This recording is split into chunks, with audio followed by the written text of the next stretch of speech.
पहलगाम हल्ल्यानंतर भारतीय सैन्याने सिंदूर ऑपरेशन करत 12व्या दिवशी पाकिस्तानमध्ये हल्ला केला आणि त्यानंतर 9 ठिकाणी दहशतवाद्यांचे अड्डे उद्ध्वस्त केलेले आहेत। आपल्यासोबत या संदर्भात बोलण्यासाठी माजी केंद्रीय संरक्षण मंत्री असलेले सुभाष भामरे आपल्यासोबत आहेत। त्यांच्याशी आपण बातचीत करणार आहोत।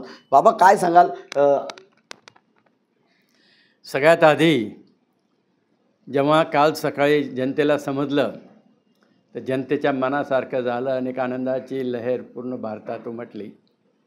या देशाचा नागरिक म्हणून मी पण आपल्या फोर्सेसचं मनापासून अभिनंदन करतो आणि या फोर्सेसचं नेतृत्व करणारे आपले लाडके पंतप्रधान मोदी साहेबांचं अभिनंदन करतो। कारण 22 एप्रिलला जो भ्याड हल्ला झालेला होता ते एक मोठं षडयंत्र होतं। पाकिस्तानला आणि पाकिस्तानमध्ये बसलेल्या अतिरेक्यांच्या आकांचा उद्देश हाच होता।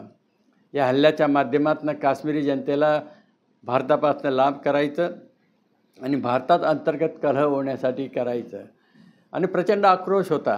आणि त्यावेळेस मोदीजींनी सांगितलं होतं, पाकिस्तान ने बहुत बड़ी गलती कर दी, उनको इसका खामियाजा भुगतना पड़ेगा, कल्पना के परी भुगतना पड़ेगा।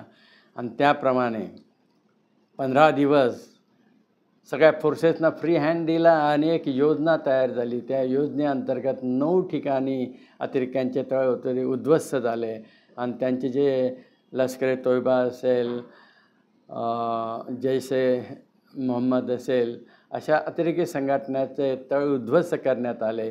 अजहर मसूद याच्या घरातले 14 लोक ठार झालेत आणि आता रडतोय, वेड्यासारखा बोलतोय, मलाही मारून टाका।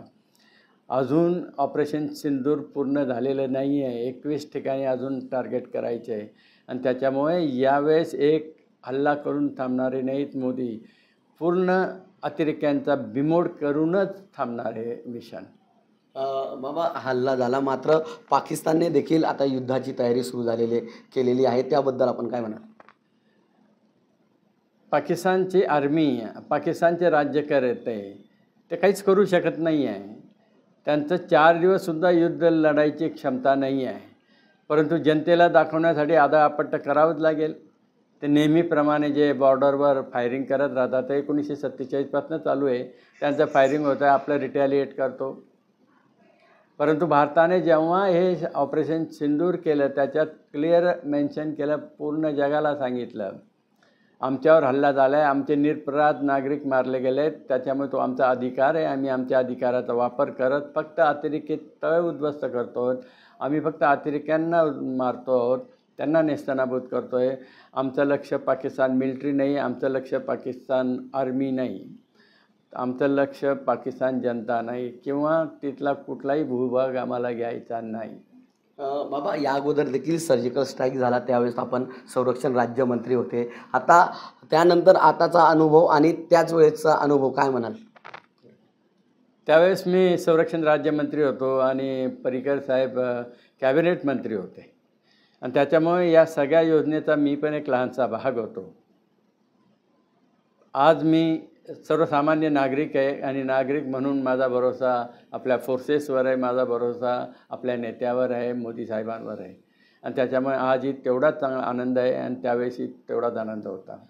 आता हा जो हल्ला झाला यातून नक्कीच दहशतवाद्यांचे अड्डे उद्ध्वस्त होऊन हे पूर्ण ज्या काय कारवाया होतात भारतातल्या त्या सर्व आता यापुढे होणार नाहीत अशी आशा आहे का? कंबरच मोडलं जाईल, ना रहेगा बाज ना बसेगी बांसुरी। कोणी राहणारच नाही, अतिरेकी राहणार नाही, अतिरेक्यांचे आकार राहणार नाहीत, अतिरेक्यांना प्रशिक्षण करणारे राहणार नाही, अतिरेक्यांना फायनान्स करणारे राहणार नाही। नक्कीच हा जो हल्ला झाला या हल्ल्यामुळे अतिरेकी त्याचबरोबर अतिरेक्यांना सहाय्य करणारे देखील राहणार नाही अशी प्रतिक्रिया या ठिकाणी माजी संरक्षण राज्यमंत्री सुभाष भामरे यांनी दिली आहे। मनीष मासोळे, TV9 मराठी, धुळे।